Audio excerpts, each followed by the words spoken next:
Haleluya. Ruah Shigurnama Kariha. Ruah Shigurnama Kariha. Ruah Shigurnariha. Shigurnariha. Ruah Shigurnariha. Riya Shigurnariha. Ruru. Ruah ra ra ra ra ra. ಋಷುಗುರುನರಿಯಾರ ಸ್ತುತಿಸೋಣ ಪ್ರಿಯರೇ. ಋಷುಗುರುನರಿಯ ನಮ್ಮ ದೇವರನ್ನು ಸ್ತುತಿಸೋಣ.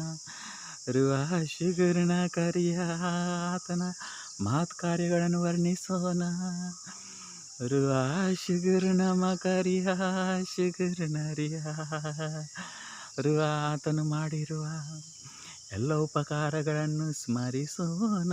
ರಬಗರನರಿಯ ರಿಚಿರಿರಿ ಕರಿಯ ಶಿಗುರುನರಿಯ ರಿರಿರಿರಿರಿರಿರಿರಿ ಋಷಿಗುರುನರಿಯ ರಿರಿರಿರಿರಿ ನಮ್ಮ ಮೇಲೆ ಆತನು ತೋರಿದ ಪ್ರೀತಿಗೆ, ಋಷಿಗುರುನರಿ ಆತನು ತೋರಿದ ಕರುಣೆಗೆ ಋರರ ಸ್ತುತಿ ವಂದನೆಗಳನ್ನು ಸಲ್ಲಿಸೋಣ. ಋಷಿಗುರುನರಿಯ ಋಷಿಗುರುನರಿಯ ನರಿಯ ನಮ್ಮ ದೇವರನ್ನು ಆರಾಧಿಸೋಣ. ಋಷಿಗುರುನರಿಯ ಶಿಗುರುನರಿಯ ಋರನರಿಯ ರನರಿಯ ಋಷಿಗುರುನರಿಯ ಋಷಿಗುರುನರಿಯ ರರ ರು ನಮ್ಮ ಸರ್ವಸ್ವವು ಆತನನ್ನು ಸ್ತುತಿಸಲಿ. ಋಷಿಗುರು ನಮ್ಮ ಶರೀರವು ಆತನನ್ನು ಸ್ತುತಿಸಲಿ. ಶಿಗುರು ನಮ್ಮ ಶಕ್ತಿಯೆಲ್ಲ ಆತನನ್ನು ಸ್ತುತಿಸಲಿ. ನಮ್ಮ ಮನಸ್ಸು ನಮ್ಮ ಭಾವನೆಗಳು ಆತನನ್ನು ಸ್ತುತಿಸಲಿ.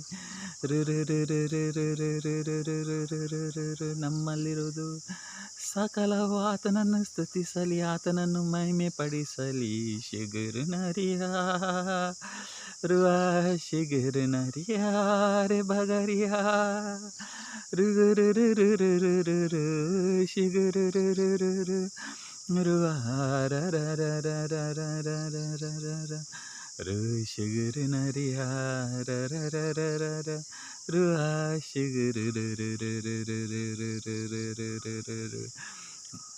ಋಷಿಗುರು ಆತನು ಮಾಡಿರುವ ಎಲ್ಲ ವಾಗ್ದಾನಿಗಳಿಗೋಸ್ಕರ ಸ್ತುತಿಸೋಣ. ಋಷಿಗುರುನರಿಯ ಆತನ ಮಧುರ ಮಾತುಗಳಿಗೋಸ್ಕರ ಸ್ತುತಿಸೋಣ. ಋಷಿಗುರುನರಿಯ ಶಿಗುರುನರಿಯ ರಿರಿ ಜೀವ ನೀಡುವ ಆತನ ವಾಕ್ಯಕ್ಕಾಗಿ ಶುಭ ಸಂದೇಶಕ್ಕಾಗಿ ಸ್ತುತಿಸೋಣ. ಋಷಿಗುರುನರಿಯ ಋಷಿಗುರುನರಿಯ ಋರಿಯ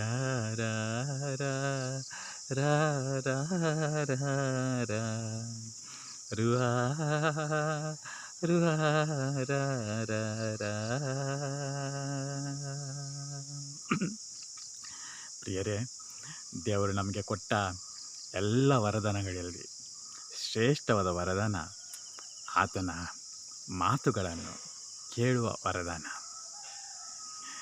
ದೇವರೊಡನೆ ನಾವು ಸಂಬಂಧದಲ್ಲಿರುವುದು ವಿಶ್ವಾಸದ ಮೂಲಕ, ಹಾಗೂ ವಿಶ್ವಾಸಕ್ಕೆ ಆಧಾರ ಆತನ ಮಾತುಗಳು. ಅಬ್ರಹಾಮನು ದೇವರ ಮಾತುಗಳನ್ನು ಕೇಳಿದ. ನಿನ್ನ ಈ ಊರನ್ನು ಬಿಟ್ಟು ನಾನು ತೋರಿಸುವ ಊರಿನ ಕಡೆ ನಡೆ ಎಂಬ ಮಾತನ್ನು ಆತ ಕೇಳಿದ. ಆ ಮಾತನ್ನು ಆತ ನಂಬಿದ. ಅದಕ್ಕೋಸ್ಕರ ಆತನನ್ನು ವಿಶ್ವಾಸದ ಪಿತಾಮಹ. ಕೇಳಿದ ಮಾತನ್ನು ಆ ಮಾತಿನಂತೆ ನಡೆಯುವನಾತ. ಪ್ರಿಯರೇ, ವಿಶ್ವಾಸಕ್ಕೆ ಆಧಾರ ಕೇಳುವ ಮಾತುಗಳು. ಯಾರ ಮಾತುಗಳು? ಈ ಲೋಕದಲ್ಲಿ ಸಾಕಷ್ಟು ಮಾತುಗಳಿವೆ. ಸಾಕಷ್ಟು ಜ್ಞಾನಿಗಳ, ಮೇಧಾವಿಗಳ, ತತ್ವಶಾಸ್ತ್ರಿಗಳ ಮಾತುಗಳಿವೆ. ಸಾಕಷ್ಟು ವಿಜ್ಞಾನಿಗಳ ಮಾತುಗಳಿವೆ. ಸಾಕಷ್ಟು ಮನುಷ್ಯರ ಮಾತುಗಳಿವೆ. ಸಾಕಷ್ಟು ಬೇರೆ ಬೇರೆ ಶಕ್ತಿಗಳ ಮಾತುಗಳಿವೆ. ಯಾರ ಮಾತು? ದೇವರ ಮಾತು. ಹಾಗೂ ದೇವರು ತನ್ನ ಮಾತುಗಳನ್ನು, ನಾವು ನಂಬಿರುವ ದೇವರು ತನ್ನ ಮಾತುಗಳನ್ನು ಶುಭ ಸಂದೇಶದ ಮೂಲಕ ಪ್ರಕಟಪಡಿಸಿದ್ದಾನೆ. ಈ ಮಾತುಗಳನ್ನು ಕೇಳುವ ಭಾಗ್ಯವೇ, ಈ ಮಾತುಗಳನ್ನು ಓದುವ ಭಾಗ್ಯವೇ, ಈ ಮಾತುಗಳನ್ನು ಧ್ಯಾನಿಸುವ ಭಾಗ್ಯವೇ ಎಲ್ಲಕ್ಕಿಂತ ಶ್ರೇಷ್ಠವಾದ ವರದಾನ. ಯಾಕಂದರೆ ಇದು ವಿಶ್ವಾಸದ ಮೂಲ. ಇದರಿಂದ ವಿಶ್ವಾಸ ಉತ್ಪತ್ತಿಯಾಗುತ್ತದೆ. ರೋಮಾಪುರದವರಿಗೆ ಬರೆದ ಪತ್ರಿಕೆ. Faith comes from hearing and hearing the word of god. ಆದ್ದರಿಂದ ಇದನ್ನು ವಿಶ್ವಾಸಿಸು, ದೇವರ ಮಾತುಗಳನ್ನು. ಇವತ್ತು ನಾವು ನಮ್ಮ ಹೃದಯಗಳನ್ನು, ನಮ್ಮ ಮನಸ್ಸುಗಳನ್ನು, ನಮ್ಮ ಭಾವನೆಗಳನ್ನು ಸಕಲವನ್ನು ದೇವರ ಪಾದಕ್ಕೆ ಸಮರ್ಪಿಸೋಣ. ನಮ್ಮ ಕಿವಿಗಳನ್ನು ಆತನ ಪಾದಕ್ಕೆ ಸಮರ್ಪಿಸೋಣ. ನಮ್ಮ ಜ್ಞಾನವನ್ನು, ನಮ್ಮ ತರ್ಕವನ್ನು ಆತನ ಪಾದಕ್ಕೆ ಸಮರ್ಪಿಸೋಣ. ಹಾಗೂ ಆತನು ನಮ್ಮ ಜೊತೆ ನುಡಿಯುವುದನ್ನು ಕೇಳಲು ಸಿದ್ಧರಾಗೋಣ. ಸಂತ ಮತ್ತಾಯನ ಶುಭ ಸಂದೇಶ ಅಧ್ಯಾಯ 1 ವಾಕ್ಯ 5. ಅಲ್ಲಿ ಒಂದು ವಾಕ್ಯವನ್ನು ಓದುತ್ತೇವೆ. ಸಲ್ಮೋನನಿಗೆ ರಾಹಾಬ್ ಎಂಬವಳಿಂದ ಬೋವಾಜ್, ಬೋವಾಜನಿಗೆ ರೂತ್ ಎಂಬವಳಿಂದ ಓಬೇದ್, ಓಬೇದನಿಗೆ ಜೆಸ್ಸಿಯ, ಜೆಸ್ಸನಿಗೆ ದಾವೀದರಸನು ಹುಟ್ಟಿದನು.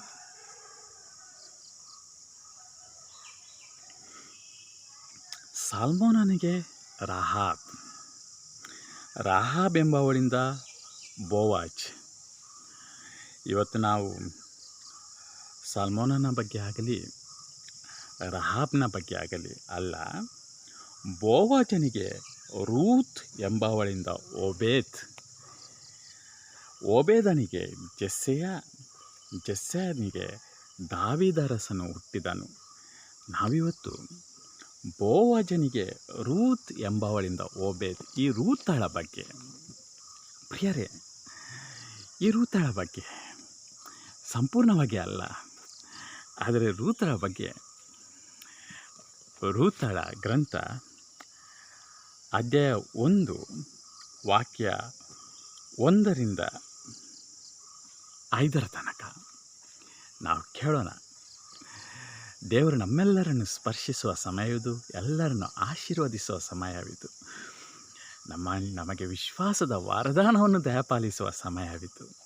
ಕೇಳಿದ ಪ್ರತಿಯೊಂದು ಮಾತಿಗೆ ಅದರಲ್ಲಿ ವಿಶ್ವಾಸವನ್ನು ಉತ್ಪತ್ತಿ ಮಾಡುವ ಅಗಾಧ ಶಕ್ತಿ ಇದೆ. ಸುಮ್ಮನೆ ಅಲ್ಲ ದೇವರ ವಾಕ್ಯಗಳನ್ನು ಪ್ರಚಾರ ಮಾಡುವುದು. ದೇವರ ಮಾತುಗಳಲ್ಲೇ ವಿಶ್ವಾಸದ ಬೀಜ ಅಡಕವಾಗಿದೆ. ಅದು ಹೆಮ್ಮರವಾಗಿ ಬೆಳೆಯುತ್ತದೆ. ಆಕಾಶದ ಹಕ್ಕಿಗಳು ಬಂದು ಅದರ ಮೇಲೆ ಕೂತು ವಿಶ್ರಮಿಸುವಷ್ಟು ಹೆಮ್ಮರವಾಗಿ ನಮ್ಮ ವಿಶ್ವಾಸವು ಬೆಳೆಯುತ್ತದೆ. ಪ್ರಿಯರೇ, ರೂತಳ ಗ್ರಂಥ ಅಧ್ಯಾಯ 1ರಿಂದ ಇಸ್ರಾಯೇಲ್ ನಾಡಿನಲ್ಲಿ ನ್ಯಾಯಸ್ಥಾಪಕರು ಆಳುತ್ತಿದ್ದಾಗ ಒಮ್ಮೆ ಕಠಿಣವಾದ ಬರಗಾಲವು ತಲೆದೋರಿತು. ಕಠಿಣವಾದ ಬರಗಾಲವೇ ಕಠಿಣ. ಬಹುಶಃ ನಮಗೆ ಮಂಗಳೂರು ಕಡೆ, ಉಡುಪಿ ಕಡೆ ಇರೋರಿಗೆ ಬರಗಾಲ ಎಂದರೆ ಏನು ಎಂಬುದು ಅಷ್ಟು ನಮ್ಮ ಅನುಭವಕ್ಕೆ ಬಂದಿಲ್ಲ. ಆದ್ದರಿಂದ ನಮಗೆ ಬರಗಾಲ ಅಂದರೆ ಏನಂತ ಅರ್ಥ ಆಗೋದಿಲ್ಲ. ಅದೇ ನಾವು ಉತ್ತರ ಕರ್ನಾಟಕದ ಕಡೆ ಹೋಗುವಾಗ, ರಾಯಚೂರು ಕಡೆ ಹೋಗುವಾಗ, ಬಿಜಾಪುರ ಕಡೆ ಹೋಗುವಾಗ, ಗುಲ್ಬರ್ಗ ಕಡೆ ಹೋಗುವಾಗ, ಬೀದರ್ ಕಡೆ ಹೋಗುವಾಗ ಆ ಜನರಿಗೆ ಬರಗಾಲ ಎಂಬುದು ಏನು, ನೀರಿಲ್ಲ ಎಂಬುದು ಏನು, ಬಿಸಿಲು ಎಂಬುದು ಏನು, ಒಂದು ಹನಿ ನೀರೆಂಬುದು ಏನು, ಇದೆಲ್ಲ ಅವರ ಅನುಭವದಿಂದ. ಈಗೇನೋ ಮುನ್ಸಿಪಾಲ್ಟಿಗಳಿವೆ, ಡ್ಯಾಮ್ಗಳಿವೆ, ನೀರಿನ ವ್ಯವಸ್ಥೆ ಇದೆ. ಈಗ ಅಲ್ಲೂ ಕೂಡ ಆ ಬರಗಾಲದ ಅನುಭವ ಅಷ್ಟು ತೀಕ್ಷ್ಣವಾಗಿ ಇರಲಿಕ್ಕಿಲ್ಲ. ಆದರೆ ಆ ಹಿರಿಯರು ಮಾತನಾಡುವುದನ್ನು ನಾವು ಕೇಳಿದ್ದೇವೆ. ಬರಗಾಲ ಅಂದರೆ ಏನು? ಅಯ್ಯೋ, ಈಗ ಸರ್ಕಾರ ರೇಷನ್ ಅಕ್ಕಿ ಕೊಡ್ತದ, ಇನ್ನೇನು ಕೆಲವರೇನು ವಿದೇಶದಲ್ಲಿ ಹೋಗಿ ಮನೆಯಲ್ಲಿ ಸ್ವಲ್ಪ ಹಣ ಎಲ್ಲ ವ್ಯವಸ್ಥೆ ಸುಧಾರಿಸಿದೆ ಪ್ರಿಯರೇ. ಮನೆಯಲ್ಲಿ ನೀರಿಲ್ಲದಿದ್ದರೂ ಏನು ಬಾಟ್ಲಿಗಳಲ್ಲಿ ನೀರು ಬರ್ತದೆ, ಆ ವ್ಯವಸ್ಥೆ ಇದೆ. ಟ್ಯಾಂಕರ್ಗಳ ವ್ಯವಸ್ಥೆ ಇದೆ. ಮನೆಯಲ್ಲಿ ಧಾನ್ಯ ಬೆಳೆಯದಿದ್ದರೂ, ಹೊಲ ಗದ್ದೆಗಳಲ್ಲಿ ಬೆಳೆಯದಿದ್ದರೂ ಮಾಲಿಗೆ ಹೋಗಿ ಅಲ್ಲಿಂದ ತಂದು ಬರುವ ಎಲ್ಲ ವ್ಯವಸ್ಥೆಗಳು ಹೀಗೆ ಇವೆ. ಸರ್ಕಾರ ಇದೆ, ಶ್ರೀಮಂತಿಕೆ ಇದೆ, ಹಣಕಾಸಿನ. ಅದರಿಂದ ಆ ಬರಗಾಲದ ತೀಕ್ಷ್ಣತೆ ಇವತ್ತು ನಮಗೆ ಏನು ಅಂತ ಅಷ್ಟು ಅನುಭವಕ್ಕೆ ಬರುವುದಿಲ್ಲ. ಖಂಡಿತವಾಗಿ ಇದೆ, ಅದರ ತೀಕ್ಷ್ಣತೆಯಲ್ಲಿ ವ್ಯತ್ಯಾಸವಾಗಿದೆ. ಅದರಿಂದ ನಾವು ಆ ಕಾಲಕ್ಕೆ ಹೋಗಬೇಕು. ಆವಾಗ ಬರಗಾಲ ಅಂದ್ರೇ ಸಂಕಷ್ಟ. ಒಮ್ಮೆ ಕಠಿಣವಾದ ಬರಗಾಲ, ಪವಿತ್ರ ಪುಸ್ತಕ ಕಠಿಣವಾದ ಬರಗಾಲ ಅಂತ ಹೇಳಿದರೆ ನಾವು ಯೋಚನೆ ಮಾಡಬೇಕು, ಅದೆಂಥದ್ದಾಗಿರ್ಬೋದು. ಆ ಕಾರಣ ಜುದೇಯ ಪ್ರಾಂತ್ಯದ ಬೆತ್ಲೆಹೇಮ್ ಎಂಬ ಊರಿನವನೊಬ್ಬನು ತನ್ನ ಪತ್ನಿ ಮತ್ತು ಪುತ್ರರಿಬ್ಬರನ್ನು ಕರೆದುಕೊಂಡು ಮೋವಾಬ್ ಎಂಬ ನಾಡಿಗೆ ವಲಸೆ ಹೋದನು. ಬೆತ್ಲೆಹೇಮ್ ಎಂಬ ಊರಿನವನೊಬ್ಬನು. ಪ್ರಿಯರೇ, ಬೆತ್ಲೆಹೇಮ್ ಎಂಬ ಊರಿನವನೊಬ್ಬನು. ಬೆತ್ಲೆಹೇಮ್ ಇಸ್ರಾಯೇಲ್ನ ನಾಡು. ನಂತರ ಅಲ್ಲಿ ಯೇಸು ಹುಟ್ಟಿದ್ದು ಇದೆಲ್ಲ ನಾವು ನೋಡುತ್ತೇವೆ. ಆದರೆ ಇಲ್ಲಿ ನಡೆಯುವುದನ್ನು ನೋಡಿ ಬೆತ್ಲೆಹೇಮ್ ಎಂಬ ವಾಗ್ದತ್ತ ನಾಡಿನ, ಈ ವಾಗ್ದತ್ತ ನಾಡಿನಲ್ಲೂ ಬೆತ್ಲೆಹೇಮ್, ಇಸ್ರಾಯೇಲ್ ಇದೆಲ್ಲ ಆಶೀರ್ವಾದದ ನಾಡು. ಇಲ್ಲಿ ದೇವರು ಹೇಳಿದ್ದು ಇಸ್ರಾಯೇಲ್ ಜನಕ್ಕೆ, ನಾನು ನಿನಗೆ ಸಂಪದ್ಭರಿತವಾದ ರಾಷ್ಟ್ರಕ್ಕೆ,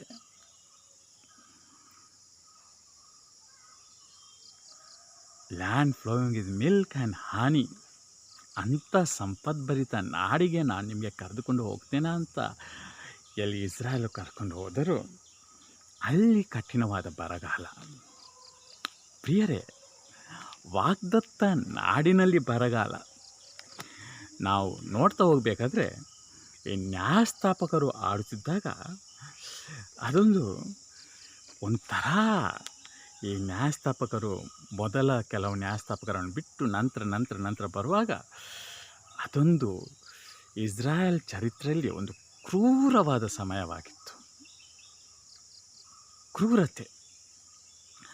ಅಲ್ಲಿ ಬಾಳ್ ದೇವತೆಗಳ ಆರಾಧನೆ, ಅನ್ಯ ದೇವರುಗಳ ಆರಾಧನೆ, ಇಸ್ರಾಯೇಲ್ ಜನಾಂಗ ಇದರಲ್ಲೆಲ್ಲ ತೊಡಗುವುದು ಅಥವಾ ಬೇರೆಯವರು ಇವರನ್ನು ಆರಾಧಿಸುವಂತೆ ಒತ್ತಾಯಿಸುವುದು, ಇಂಥದ್ದೆಲ್ಲ ನಡೆಯುತ್ತಾ ಇರುವ ಈ ಸಮಯಗಳು.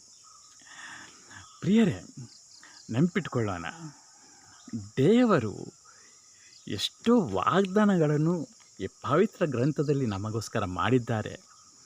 ವಾಗ್ದಾನಗಳ ಜನಾಂಗ ನಾವು. ಆದರೆ ದೇವರು ವಾಗ್ದಾನ ಮಾಡಿದ್ದಾರೆ ಎಂಬಷ್ಟಕ್ಕೆ ಮಾತ್ರಕ್ಕೆ ನಾವು ವಾಗ್ದಾನಗಳನ್ನು ಅನುಭವಿಸುವವರಾಗುವುದಿಲ್ಲ. ವಾಗ್ದಾನದ ನಾಡಿನಲ್ಲಿ ನಾವು ಇದ್ದೇವೆ ಎಂಬುದ ಕಾರಣಕ್ಕೆ ನಾವು ವಾಗ್ದಾನಗಳನ್ನು ಅನುಭವಿಸುವವರು ಆಗಬೇಕೆಂದೇನಿಲ್ಲ. ವಾಗ್ದಾನದ ನಾಡಿನಲ್ಲಿ ಬರಗಾಲವು, ಪ್ರಿಯರೇ, ಈ ವಾಗ್ದಾನದ ನಾಡಿನಲ್ಲಿ ಬರಗಾಲವು ಇರುತ್ತದೆ.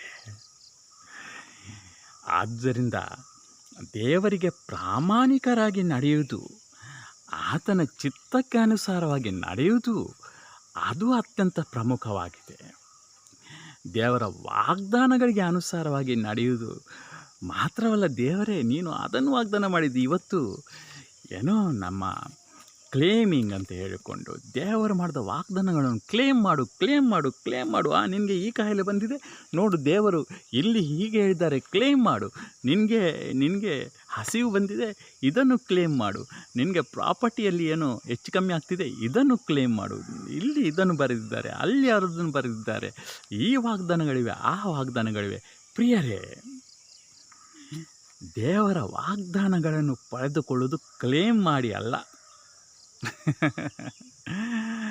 ದೇವರ ವಾಗ್ದಾನಗಳನ್ನು ಪಡೆದುಕೊಳ್ಳುವುದು ದೇವರ ಚಿತ್ತಕ್ಕೆ ನಾವು ಅನುಸಾರವಾಗಿ ನಡೆಯುವಾಗ ನಾವು ಕ್ಲೇಮ್ ಮಾಡದೆ ತನ್ನಿಂತಾನೇ ವಾಗ್ದಾನಗಳು ನಮ್ಮದಾಗುತ್ತವೆ ಪ್ರಿಯರೇ. ಯಾಕಂದರೆ ವಾಗ್ದಾನಗಳು ದೇವರ ವಾಕ್ಯಕ್ಕೆ, ದೇವರ ಚಿತ್ತಕ್ಕೆ ಮಣಿದು ನಡೆಯುವವನಿಗೆ ಮಾಡಿರೋ ವಾಗ್ದಾನಗಳು. ಆ ವಾಗ್ದಾನಗಳು ತನ್ನಿಂತಾನೇ ಪೂರೈಕೆ ಆಗುವಂಥವುಗಳು. ಖಂಡಿತವಾಗಿ ಪ್ರಾರ್ಥನೆ ಮಾಡುವುದರಲ್ಲಿ ತಪ್ಪಿಲ್ಲ. ಆದರೆ ಕ್ಲೇಮ್ ಮಾಡುವುದೆಂಬುದೇನಿದೆ ಅಲ್ಲ, ಅದು ಸ್ವಲ್ಪ ಯೋಚನೆ ಮಾಡಬೇಕು ಕ್ಲೇಮ್ ಮಾಡೋದ್ರ ಬಗ್ಗೆ.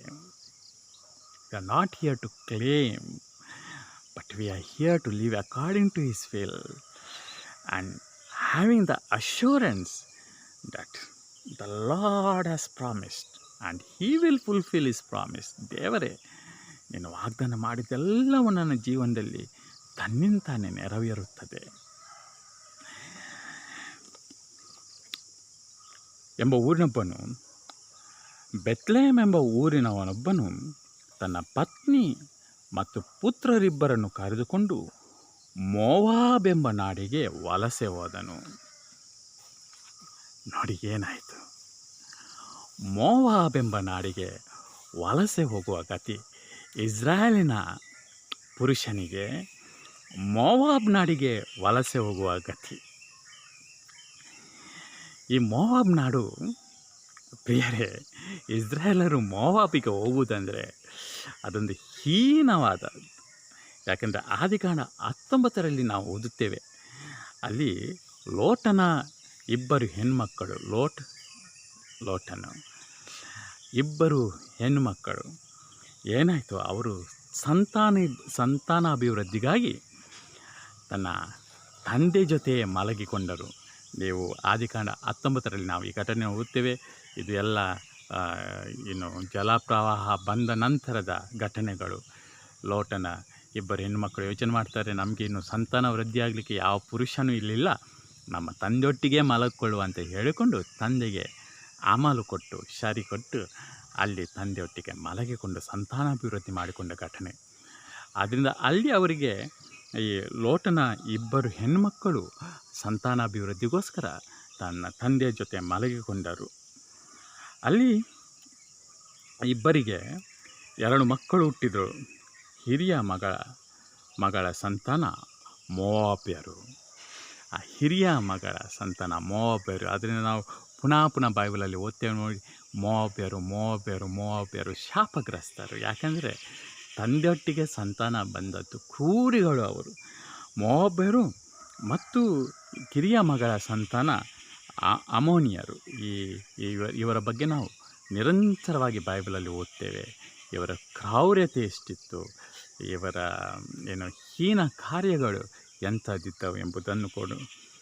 ಈ ಮೋವಾಬ್ಯರು ಇಸ್ರಾಯೇಲರ ದೇವರಾದ ಯೆಹೋವನನ್ನು ನಂಬದವರು. ಅವರು ನಂಬುವುದಿಲ್ಲ ಈ ಮೋವಾಬ್ಯರು. ಮೂರ್ತಿ ಪೂಜೆ, ಅವರದ್ದು ಮೂರ್ತಿ ಪೂಜೆ ಆಗಿತ್ತು ಮೋವಾಬ್ಯರದ್ದು. ಅವರು ಗೋಮೇಶ್ ಎಂಬ ದೇವರ ಮೂರ್ತಿಯನ್ನು ನಂಬುವವರು. ಗೋಮೇಶ್ ಎಂಬ ದೇವರ ಮೂರ್ತಿಯನ್ನು ನಂಬುವವರು. ಇವರು ಇಸ್ರಾಯೇಲಿನ ವಿರೋಧಿಗಳು. ಮೋವಾಬ್ಯರು ಇವರು ಶ್ರೀಮಂತರು, ಬಲಿಷ್ಠರು ಮತ್ತು ಗರ್ವಿಗಳು, ಅಹಂಕಾರಿಗಳು. ಜೆರೆಮಿಯ 48ರಲ್ಲಿ ನಾವು ಓದುತ್ತೇವೆ. ಬಲಿಷ್ಠರು, ಗರ್ವಿಗಳು, ಅಹಂಕಾರಿಗಳು, ಇಸ್ರಾಯೇಲ್ ದೇವರನ್ನು ವಿರೋಧಿಸುವವರು, ಗೋಮೇಶ್ ಎಂಬವರನ್ನು ಆ ಮೂರ್ತಿಯನ್ನು ಆರಾಧಿಸುವವರು. ನೋಡಿ ಪ್ರಿಯರೇ, ಇಸ್ರಾಯೇಲ್ನ ಈ ಪುರುಷನು ಬರಗಾಲದ ಸಮಯದಲ್ಲಿ ಇಂಥ ಮೋವಾಬ್ಯ ನಾಡಿಗೆ ಹೋಗುವಂಥ ಸ್ಥಿತಿ ಬಂತು.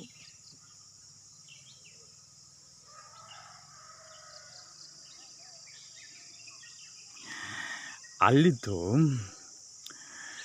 ಈ ಭೌತಿಕ ಬರಗಾಲ ಆದರೆ, ಇಲ್ಲಿ ಬಂದದ್ದು ಇದು ಆಧ್ಯಾತ್ಮಿಕವಾದ ಬರಡುತನದ ನಾಡಿಗೆ ಆಧ್ಯಾತ್ಮಿಕ ಬರಗಾಲದ ನಾಡಿಗೆ. ಅಲ್ಲಿ ಕುಡಿಯುವ ನೀರಿಲ್ಲದಿದ್ದರೆ ಇಲ್ಲಿ ಜೀವ ಜಲವಿಲ್ಲದ ನಾಡಿಗೆ. ಏನಾಗ್ತದೆ ಅಲ್ಲಿ? ಅವನ ಹೆಸರು ಎಲಿಮೆಲೆಕ್, ಆತನ ಪತ್ನಿಯ ಹೆಸರು ನವೋಮಿ. ಎಲಿಮೆಲೆಕ್ ಮತ್ತು ನವೋಮಿ, ಮೋಹಲಾನ್ ಮತ್ತು ಕಿಲಿಯೋನ್ ಇವರಿಬ್ಬರು ಪುತ್ರರು. ಸೊ ಎಲಿಮೆಲೆಕ್ ಅವನು ಹೋಗುತ್ತಾನೆ ಮಹೋಪ್ಯದ ಕಡೆಗೆ. ಇವರು ಇಸ್ರಾಯೇಲ್ ವಂಶದ ಎಫ್ರತಾ ಕುಲಕ್ಕೆ ಸೇರಿದವರು, ಬೆತ್ಲೆಹೇಮಿನವರು. ಇವರು ಮೋವಾಬ್ ನಾಡಿನಲ್ಲಿ ವಾಸಿಸುತ್ತಿದ್ದಾಗ ಎಲಿಮೆಲೆಕನು ಮರಣ ಹೊಂದಿದನು. ಬರಗಾಲದಿಂದ ತಪ್ಪಿಸಿಕೊಳ್ಳಲು ಇಲ್ಲಿ ಬಂದವನು, ಮೋವಾಬಿಗೆ ಬಂದವನು, ಮೋವಾಬಿನಲ್ಲಿ ಅವನು ಮರಣ ಹೊಂದಿದನು. ಪ್ರಿಯರೇ, ಈ ಜೀವನದಲ್ಲಿ ನಾವು ಏನನ್ನು ತಪ್ಪಿಸಿಕೊಳ್ಳಬಹುದು, ಆದರೆ ಮರಣವನ್ನು ತಪ್ಪಿಸಲು ಸಾಧ್ಯವಿಲ್ಲ. ನಮಗೆ ಜೀವನ ಎಂಬುದಿದೆ, ಮರಣದ ನಂತರನೂ ಜೀವನ ಎಂಬುದಿದೆ. ಅದಕ್ಕೋಸ್ಕರ ಮರಣವನ್ನು ತಪ್ಪಿಸುವ ನಿಟ್ಟಿನಲ್ಲಿ ಈ ಭೂಮಿಯಲ್ಲಿ ಇನ್ನೂ ಬದುಕಬೇಕು, ಇಲ್ಲಿ ಇನ್ನೂ ಜಾಸ್ತಿ ಸಂಪತ್ತು ಬೇಕು, ಇಲ್ಲಿ ಇನ್ನೂ ಏನು ಜಾಸ್ತಿ ಅದು ಬೇಕು ಇದು ಬೇಕು ಅಂತ ದೇವರ ಚಿತ್ತವನ್ನು ನಿರ್ಲಕ್ಷಿಸಿ ಎಲ್ಲವನ್ನು ಸಂಪಾದಿಸುತ್ತಾ ಏನು ಮಾಡಿದರೂ, ಎಂಥ ಪರಿಹಾರಗಳನ್ನು ಕಂಡುಕೊಂಡರೂ ಒಂದು ದಿನ ಮರಣ ಎಂಬುದು ಬಂದೇ ಬರುತ್ತದೆ. ಜಾಸ್ತಿ ಅಂದರೆ ಇನ್ನು ಕೆಲವು ಸೆಕೆಂಡ್ಗಳು, ಕೆಲವು ನಿಮಿಷಗಳು, ಕೆಲವು ಗಂಟೆಗಳು, ಕೆಲವು ತಿಂಗಳು, ಕೆಲವು ವರ್ಷಗಳು, ಜಾಸ್ತಿ ಅಂದರೆ ಇನ್ನೊಂದು 10, 20, 30, 40, 50 ವರ್ಷಗಳು ಈ ಭೂಮಿ ಮೇಲೆ ನಮಗಿರುವಂಥದ್ದು. ಜಾಸ್ತಿ ಅಂದರೆ 60, 80, 100, 120 ಈ ಭೂಮಿ ಮೇಲೆ ಇರುವಂಥದ್ದು. ಒಂದಲ್ಲ ಒಂದು ದಿನ ದೇವರ ಬಳಿ ವಾಪಸ್ ಹೋಗಲೇಬೇಕು. ಆದ್ದರಿಂದ ನಾವು ಎಂಥ ಪರಿಸ್ಥಿತಿಗಳಲ್ಲಿರುವಾಗಲೂ ಒಂದನ್ನು ನೆನಪಲ್ಲಿಟ್ಕೊಳ್ಬೇಕು, ನಾನು ಎಂಥ ಪರಿಹಾರಗಳನ್ನು ಕಂಡುಕೊಳ್ಳುತ್ತೇನೆ ಆದರೂ ಅದು ದೇವರ ಚಿತ್ತಕ್ಕೆ ಸರಿಯಾದ ಪರಿಹಾರವೋ ಅಲ್ಲವೋ. ದೇವರ ಚಿತ್ತಕ್ಕೆ ಸರಿಯಾದ ಪರಿಹಾರ ಅಲ್ಲದನ್ನು ಎಷ್ಟು ನಾವು ಆ ಪರಿಹಾರವನ್ನು ಕಂಡುಕೊಂಡರೂ ನೆನಪಿಟ್ಟುಕೊಳ್ಳೋಣ, ಒಂದಲ್ಲ ಒಂದು ದಿನ ಎಲ್ಲ ಪರಿಹಾರಗಳು ವ್ಯರ್ಥವಾಗಿ ದೇವರ ಬಳಿ ಹೋಗುವ ದಿನ ಒಂದು ಬಂದೇ ಬರುತ್ತದೆ. Where can I go from your presence? ನಿನ್ನನ್ನು ಬಿಟ್ಟು ನಾನು ಎಲ್ಲಿ ಹೋಗಲಿ ದೇವ? ಆಕಾಶಕ್ಕೆ ಹೋದರೆ ಅಲ್ಲಿ ನೀನಿದ್ದಿ, ಸಾಗರದ ಆಳಕ್ಕೆ ಹೋದರೆ ಅಲ್ಲಿಯೂ ನೀನಿದ್ದಿ, ಎಲ್ಲಿ ಹೋದರೂ ನೀನಿದ್ದಿ. ಸೊ ಅವರು ಇದ್ದಾರೆ, ಅವರು ಕರೀತಾರೆ, ಅವರ ಬಳಿ ವಾಪಸ್ ಹೋಗಲಿಕ್ಕೆ ಇದೆ. ಎರಡೇ ಇರುವುದು ಕೊನೆಗೆ, ಒಂದೇ ಅವರ ಬಳಿ, ಇಲ್ಲದೆ ಅವರು ನೀನು ನನಗೆ ಬೇಡ ಅಂತ ತಳ್ಳುವ ಸೈತಾನನ ಆ ನಿತ್ಯ ನರಕಕ್ಕೆ ಹೋಗುವ ಬಾರಿ. ಎರಡು. ಇವನು ಮರಣ ಹೊಂದಿದನು. ವಿಧವೆಯಾದ ನವೋಮಿ ಇಬ್ಬರು ಗಂಡು ಮಕ್ಕಳೊಡನೆ ಅಲ್ಲೇ ಉಳಿದಳು. ವಿಧವೆಯಾದಳು ನವೋಮಿ. ಹುಡುಗರಿಬ್ಬರು ಮೋವಾಬ್ಯ ಹುಡುಗಿಯರನ್ನು ವಿವಾಹವಾದರು. ಒಬ್ಬಳ ಹೆಸರು ಒರ್ಫಾ, ಇನ್ನೊಬ್ಬಳು ರೂತ್. ಅವರಲ್ಲಿ ಸುಮಾರು 10 ವರ್ಷಗಳ ಕಾಲ ವಾಸ ಮಾಡಿದ ನಂತರ ಮಾಲೋನ್ ಮತ್ತು ಕಿಲಿಯೋನ್ ಸಹ ತೀರಿ ಹೋದರು. ಹೀಗೆ ನವೋಮಿ ತನ್ನ ಪತಿಯನ್ನು, ಇಬ್ಬರು ಪುತ್ರರನ್ನು ಕಳೆದುಕೊಂಡು ಒಬ್ಬಂಟಿಗಳು ಆದಳು. ಪ್ರಿಯರೇ, ನೋಡಿ ಪರಿಸ್ಥಿತಿಗಳು. ತೀಕ್ಷ್ಣ ಬರಗಾಲ. ಆ ಬರಗಾಲದಿಂದಾಗಿ ವಾಗ್ದತ್ತ ನಾಡನ್ನು ಬಿಟ್ಟು ಈ ಮೋವಾಬ್ಯರ ನಾಡಿಗೆ ಹೋಗುವಂಥ ಹೀನ ಸ್ಥಿತಿ. ಅಲ್ಲಿ ತನ್ನ ಪತಿಯನ್ನು ಕಳೆದುಕೊಳ್ಳುವುದು, ಅಲ್ಲಿ ತನ್ನ ಇಬ್ಬರು ಮಕ್ಕಳನ್ನು ಕಳೆದುಕೊಳ್ಳುವುದು. ನವೋಮಿ, ಇದು ನವೋಮಿಯ ಜೀವನ. ಪತಿಯನ್ನು ಕಳೆದುಕೊಂಡಳು. ಇಬ್ಬರು ಮಕ್ಕಳನ್ನು ಕಳೆದುಕೊಂಡಳು. ಇದು ಪ್ರಿಯರೇ ರೂತಳು. ಈ ಇಬ್ಬರು ಸೊಸೆಯಂದಿರಲ್ಲಿ ಒಬ್ಬಳು ರೂತಳು. ಇಲ್ಲಿ ನಮಗೆ ಅರ್ಥ ಆಗುತ್ತದೆ, ರೂತಳು ಈ ಚರಿತ್ರೆ ಅಂಥದ್ದು ಅತ್ಯಂತ ಏನು ಗೊಂದಲಗಳ ಮೇಲೆ ಗೊಂದಲಗಳು, ಸಂಕಷ್ಟಗಳ ಮೇಲೆ ಸಂಕಷ್ಟಗಳು, ಸಾವಿನ ಮೇಲೆ ಸಾವು, ನಿರಾಶೆಯ ಮೇಲೆ ನಿರಾಶೆ. ನವಮಿಗೆ ಹೇಗೆ ಆಗಬಹುದು? ಬರಗಾಲದಿಂದಾಗಿ ಇಸ್ರಾಯೇಲನ್ನು ಬಿಟ್ಟು ನವಮಿಗೆ ಇಸ್ರಾಯೇಲನ್ನು ಬಿಟ್ಟು ಮೋವಾಬ್ ನಾಡಿಗೆ ಹೋಗುವುದು, ಮೋವಾಬಿನಲ್ಲಿ ಗಂಡನನ್ನು ಕಳೆದುಕೊಳ್ಳುವುದು, ಇನ್ನೂ 10 ವರ್ಷಗಳು ಕಳೆಯಬೇಕಾದ್ರೆ ಇಬ್ಬರು ಮಕ್ಕಳನ್ನು ಕಳೆದುಕೊಂಡು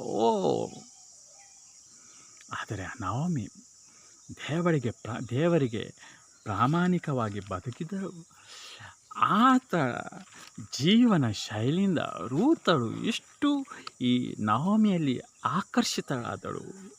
ಈ ಅತ್ಯ ಏನು ಈ ಅಚ್ಚಲ್ಲಿ ಆಕೆ ವಿಶೇಷತೆಯನ್ನು ಕಂಡಳು. ಆದ್ದರಿಂದ ನಂತರ ನಾವು ಓದಲಿಕ್ಕೆ ಹೋಗೋದಿಲ್ಲ. ಈಗ ನವಮಿ ಈ ಹೆಣ್ಮಕ್ಕಳನ್ನು ಹೇಳ್ತಾಳೆ, ವಾಪಸ್ ಹೋಗಿ ಮಕ್ಕಳೇ, ಇನ್ನೇನಿದೆ ಭವಿಷ್ಯ ನಿಮಗೆ, ನನ್ನಿಂದ ಬರಬೇಡಿ, ಏನು ಭವಿಷ್ಯ ಇದೆ ಅಂತ ಕೇಳುವಾಗ ಒಬ್ಬಳು ವಾಪಸ್ ಹೋಗ್ತಾಳೆ, ಒಬ್ಬಳು ಸೊಸೆ ವಾಪಸ್ ಹೋಗ್ತಾಳೆ. ಆದರೆ ರೂತ್ ನವಮಿಗೆ ಹೇಳ್ತಾಳೆ, ನಿಮ್ಮನ್ನು ಬಿಟ್ಟು ಹೋಗುವಂತೆ ಒತ್ತಾಯಿಸಬೇಡಿ. ವಾಕ್ಯ 16:1-16, ನಿಮ್ಮನ್ನು ಬಿಟ್ಟು ಹೋಗುವಂತೆ ಒತ್ತಾಯಿಸಪಡಬೇಡಿ. ನೀವು ಎಲ್ಲಿಗೆ ಹೋದರೂ ನಾನು ಅಲ್ಲಿಗೆ ಬರುತ್ತೇನೆ, ನೀವು ಎಲ್ಲಿ ವಾಸಿಸಿದರೂ ನಾನು ಅಲ್ಲೇ ವಾಸಿಸುತ್ತೇನೆ. ನಿಮ್ಮ ಜನರೇ ನನ್ನ ಜನರು, ನಿಮ್ಮ ದೇವರೇ ನನ್ನ ದೇವರು, ನಿಮ್ಮ ದೇವರೇ ನನ್ನ ದೇವರು. ಇದು ರೂತಳು ನವಮಿಗೆ ಹೇಳುವ ಮಾತು. ನಿನ್ನ ದೇವರೇ ನನ್ನ ದೇವರು. ಏನು ಕಂಡಳು ಈ ಈ ಈ ಈ ಈ ರೂತಳು ನವಮಿಯಲ್ಲಿ? ನಿನ್ನ ಅತ್ಯಾದ ನಿನ್ನ ದೇವರೇ ನನ್ನ ದೇವರಂತ ಹೇಳಲಿಕ್ಕೆ ಏನು ಕಂಡಳು? ಪ್ರಿಯರೇ, ಈ ನವಮಿಯ ಜೀವನ ರೀತಿ, ಅವಳ ಸಾಕ್ಷಿಯ ಜೀವನ, ಗಂಡ ಸತ್ತ ಮೇಲೆ, ಇಬ್ಬರು ಗಂಡು ಮಕ್ಕಳು ತೀರಿದ ಮೇಲೆ ಆಯಿತು, ಈ ಅತ್ತೆ ಈ ಮಕ್ಕಳನ್ನು, ಈ 2 ಹೆಣ್ಮಕ್ಕಳನ್ನು, ತನ್ನ ಸೊಸೆಯನ್ನು ಶಪಿಸಿಲ್ಲ. ಅಯ್ಯೋ, ಎಂಥ ಮಾರಿಗಳು ನೀವು, ಎಂಥ ದುಷ್ಟರು, ನನ್ನ ಮಕ್ಕಳನ್ನು ಮದುವೆ ಆದಿರಿ, ನೀವು ನನ್ನ ಮಕ್ಕಳನ್ನು ಮದುವೆ ಆದ್ರಿಂದ ನನ್ನ ಸಂತಾನವೇ ನಿಸ್ಸಂತಾನ ಆಗಿ ಹೋಯಿತು. ಇಂಥದ್ದೆಲ್ಲ ಶಾಪದ ಮಾತುಗಳನ್ನು ನವಮಿ ನುಡಿಯಲಿಲ್ಲ. ಬದಲಾಗಿ ಅತ್ಯಂತ ಪ್ರೀತಿಯಿಂದ ಈ ಸೊಸೆಯಂದಿರನ್ನು ಕಂಡಳು. ಏನು ಸಾಕ್ಷಿ? ಈ ಸೊಸೆಯಂದಿರು ಅವಳ ಹಿಂದೆ ಬರ್ತಾಳೆ ಹೋಗುವಾಗ. ಅವರಿಗೆ ಯೌವನ ಇತ್ತು. ಸತ್ತು ಹೋದರೆ ಇನ್ನು ಬೇರೆಯವ್ರನ್ನ ಮದುವೆ ಆಗ್ತೇವೆ ಅಂತ ಅಲ್ಲೇ ಉಳಿದುಕೊಂಡು, ಇಲ್ಲ, ಇವರು ವಾಪಸ್ ಹೋಗಬೇಕಾದ್ರೆ ಅವಳ ಹಿಂದೆನೇ ಬರ್ತಿದೆ. ಇದು ತೋರಿಸ್ತದೆ ಈ ಈ ಈ ಈ ಅತ್ತೆಯಾದ ರೂತಳು, ಈ ಅತ್ತೆಯಾದ ನವಮಿ ಸೊಸೆಯಂದಿರನ್ನು ತುಂಬ ಚೆನ್ನಾಗಿ ನೋಡಿಕೊಂಡಿದ್ಲು. ಹಾಗೂ ನೋಡಿ ಕೊನೆಗೆ ಹೇಳುವಂಥದ್ದು, ಅವಳು ತುಂಬ ಕಾಳಜಿಯಿಂದ ಹೇಳ್ತಾಳೆ ಈ ಹೆಣ್ಮಕ್ಕಳಿಗೆ, ನನ್ನಿಂದ ಬರಬೇಡ್ರಿ, ಭವಿಷ್ಯ ಇಲ್ಲ ನಿಮಗೆ, ನೀವು ಈ ನಾಡಲ್ಲಿ ಉಳಿದುಕೊಳ್ಳಿ. ಆವಾಗ ರೂತಳು ಹೇಳುವಂಥದ್ದು, ನಾನು ಎಲ್ಲೂ ಹೋಗಲ್ಲ, ನೀವು ಹೋದ ಕಡೆ ನಾವು ಬರ್ತೇವೆ. ಪ್ರಿಯರೇ, ಯಾಕೆ ನೀವು ಹೋದ ಕಡೆನೇ ಬರ್ತೇವೆ? ನಿಮ್ಮ ದೇವರೇ ನಮ್ಮ ದೇವರು. ಪ್ರಿಯರೇ, ಬದುಕಿನಲ್ಲಿ ಸಂಕಷ್ಟಗಳು ಬರುವಾಗ ನಾವು ದೇವರಿಗೆ ಸಾಕ್ಷಿಯಾಗಿ ನಿಲ್ಲಬೇಕು, ನವಮಿ ಹಾಗೆ. ಆವಾಗ ಜನರು ದೇವರಲ್ಲಿ ಆಕರ್ಷಿತರಾಗುವುದು. ಪ್ರಿಯರೇ, ಬದುಕಲ್ಲಿ ಆಶೀರ್ವಾದಗಳ ಮೇಲೆ ಆಶೀರ್ವಾದಗಳು ಬರುವಾಗ ದೇವರಿಗೆ ಪ್ರಾಮಾಣಿಕರಾಗಿರುವ ಎಲ್ಲರೂ ಹಿಂದೆ ಬರುತ್ತಾರೆ. ಇದ್ದಿರ್ಬೋದು, ಒಂದು ರೀತಿಯಲ್ಲಿ ನಿಜ ಇದ್ದಿರ್ಬೋದು.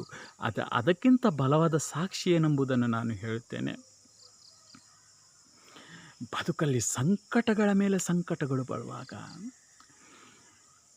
ದೇವರಿಗೆ ಪ್ರಾಮಾಣಿಕನಾಗಿ ನಡೆದುಕೊಳ್ಳುವುದು, ದೇವರ ಮಾತಿಗೆ ಅನುಸಾರವಾಗಿ, ದೇವರು ಪ್ರಕಟಪಡಿಸಿದ ಆತನ ನುಡಿಗೆ ಅನುಸಾರವಾಗಿ ಜೀವಿಸುವುದು, ಅದು ಸಾಕ್ಷಿ. ಪ್ರಿಯರೇ, ಆ ಸಾಕ್ಷಿ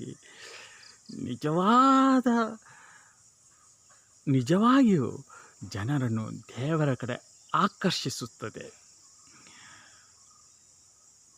ಪವರ್ಫುಲ್ ವಿಟ್ನೆಸ್. ಲೋಕದ ಕಟ್ಟ ಕಡೆ ನನ್ನ ಸಾಕ್ಷಿಗಳಾಗಿರಿ. ಏನು ಸಾಕ್ಷಿಗಳಾಗಿರಿ? ಸಂಕಟಗಳ ಸಮಯದಲ್ಲಿ ಸಂಕಟಗಳ ಸಮಯದಲ್ಲಿ ನನ್ನ ಮಾತಿಗೆ ಅನುಸಾರವಾಗಿಯೇ ನಡೆಯಿರಿ. ನನ್ನ ಮಾತನ್ನು ಬಿಟ್ಟು ಎಡಕ್ಕಾಗಲಿ ಬಲಕ್ಕಾಗಲಿ ತಿರುಗಬೇಡ್ರಿ. ನನ್ನ ಆಜ್ಞೆಗಳಿಗೆ ಸರಿಯಾದುದನ್ನೇ ಜೀವಿಸಿರಿ. ಆವಾಗ ಅನ್ಯರ ನಡುವೆ ನೀವು ನನ್ನ ಸಾಕ್ಷಿಗಳಾಗಿರಿ. ದೇವರ ಅಂದರೆ ಇವರ ದೇವರು, ದೇವರ ಆರಾಧನೆ ಅಂದರೆ ಇವರದ್ದು, ದೇವರ ಪ್ರೀತಿ ಅಂದರೆ ಇವರದ್ದು, ದೇವರ ಏನೋ ಆ ದೇವರನ್ನು ಪ್ರತಿಷ್ಠಾಪಿಸುವವರು ನಾವು. ದೇವರ ಮೂರ್ತಿಗಳನ್ನು ಪ್ರತಿಷ್ಠಾಪಿಸುವವರಲ್ಲ,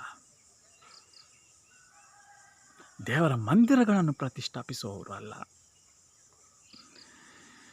ದೇವರ ಮಹಿಮೆಯನ್ನು ಪ್ರತಿಷ್ಠಾಪಿಸುವವರು ನಾವು. The tabernacles of God. ನಾವು ದೇವರ ಪ್ರಸನ್ನತೆಯನ್ನು ಹೊತ್ತು ನಡೆಯುವವರು, ನಮ್ಮನ್ನು ನೋಡಿಕೊಂಡು ಬೇರೆಯವರು. ಓ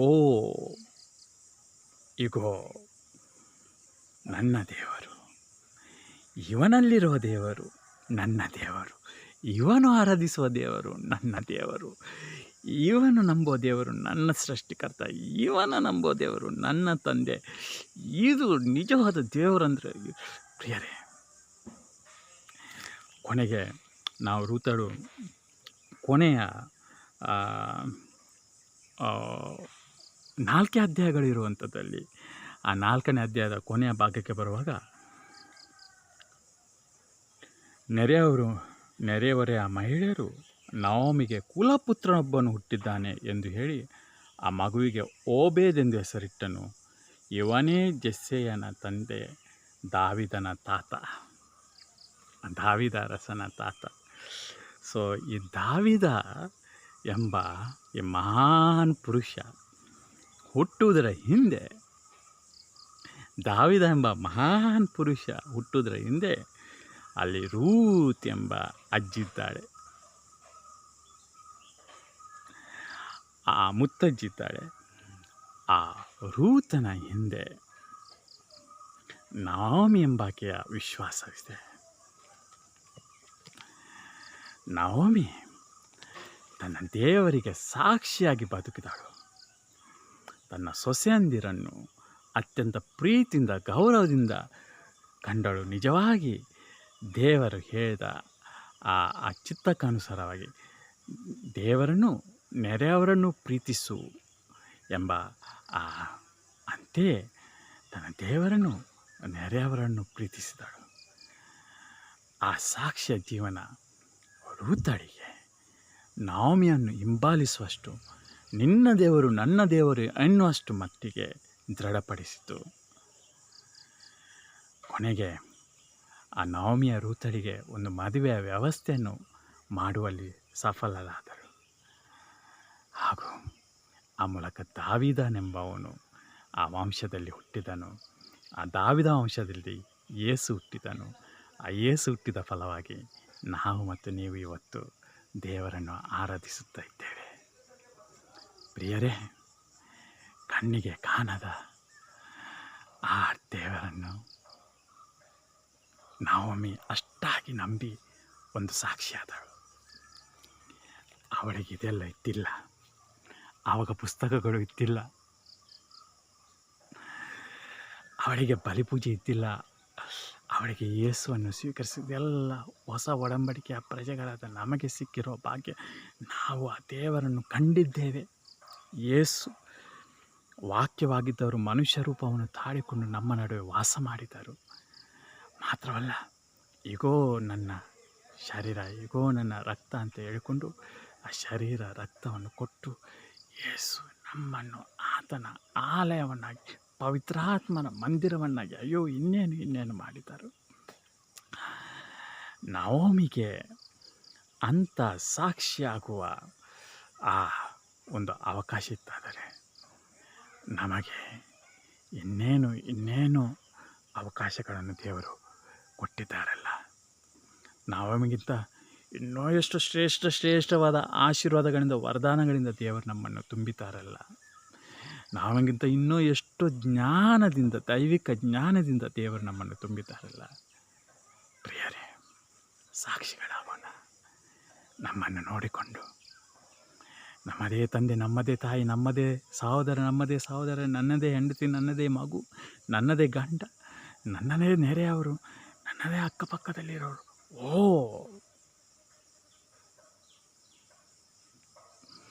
ಏನಾರು ಇವನನ್ನು ನಾನು ಬಿಡುವುದಿಲ್ಲ, ಇವಳನ್ನು ನಾನು ಬಿಡುವುದಿಲ್ಲ. ಯಾಕಂದರೆ ಇವಳ ದೇವರೇ, ಇವನ ದೇವರೇ ನನ್ನ ದೇವರು ಅಂತ ಹೇಳುವಷ್ಟು ಪ್ರಬಲವಾದ ಸಾಕ್ಷ್ಯ ಜೀವನ ನಮ್ಮದಾಗಲಿ ಅಂತ ಪ್ರಾರ್ಥಿಸೋಣ. ಸ್ವರ್ಗದಲ್ಲಿರೋ ನಮ್ಮ ತಂದೆ, ನಿಮ್ಮ ನಾಮ ಪೂಜಿತವಾಗಲಿ, ನಿಮ್ಮ ರಾಜ್ಯ ಬರಲಿ, ನಿಮ್ಮ ಚಿತ್ತ ಸ್ವರ್ಗದಲ್ಲಿ ನೆರವೇರೋ ಪ್ರಕಾರ ಭೂಲೋಕದಲ್ಲಿಯೂ ನೆರವೇರಲಿ. ನಮ್ಮ ಅನುದಿನದ ಆಹಾರವನ್ನು ಇಂದು ನಮಗೆ ಕೊಡಿರಿ. ನಮಗೆ ತಪ್ಪು ಮಾಡಿದರೂ ನಾವು ಕ್ಷಮಿಸುವ ಪ್ರಕಾರ ನಮ್ಮ ಪಾಪಗಳನ್ನು ಕ್ಷಮಿಸಿರಿ. ನಮ್ಮನ್ನು ಶೋಧನೆಗೆ ಒಳಪಡಿಸದೆ ಕೇಡಿನಿಂದ ನಮ್ಮನ್ನು ರಕ್ಷಿಸಿರಿ. ಆಮೇಲೆ ನಮೋ ಮರಿಯ ವರಪ್ರಸಾದ ಪುಣ್ಯ, ಪ್ರಭು ನಿಮ್ಮೊಡನಿದ್ದಾರೆ. ಸ್ತ್ರೀಯರಲ್ಲಿ ನೀವು ಧನ್ಯರು ಮತ್ತು ನಿಮ್ಮ ಉದರದ ಫಲವಾದ ಯೇಸು ಧನ್ಯರು. ಸಂತ ಮರಿಯ ದೇವಮಾತೆಯೇ, ಪಾಪಿಗಳಾಗಿರೋ ನಮಗಾಗಿ ಈಗಲೂ ನಮ್ಮ ಮರಣ ಸಮಯದಲ್ಲೂ ಪ್ರಾರ್ಥಿಸಿರಿ. ಆಮೇಲೆ ಪಿತನಿಗೂ ಸುತನಿಗೂ ಪವಿತ್ರಾತ್ಮರಿಗೂ ಮಹಿಮೆ ಆಗಲಿ, ಆದಿಯಲ್ಲಿದ್ದಂತೆ ಈಗಲೂ ಯಾವಾಗಲೂ ಯುಗಕ್ಕಂತರಕ್ಕೂ. ಆಮೇಲೆ. ಜೈ ಕ್ರಿಸ್ತ. ದೇವರು ನಮ್ಮೆಲ್ಲರನ್ನು ಆಶೀರ್ವದಿಸಲಿ.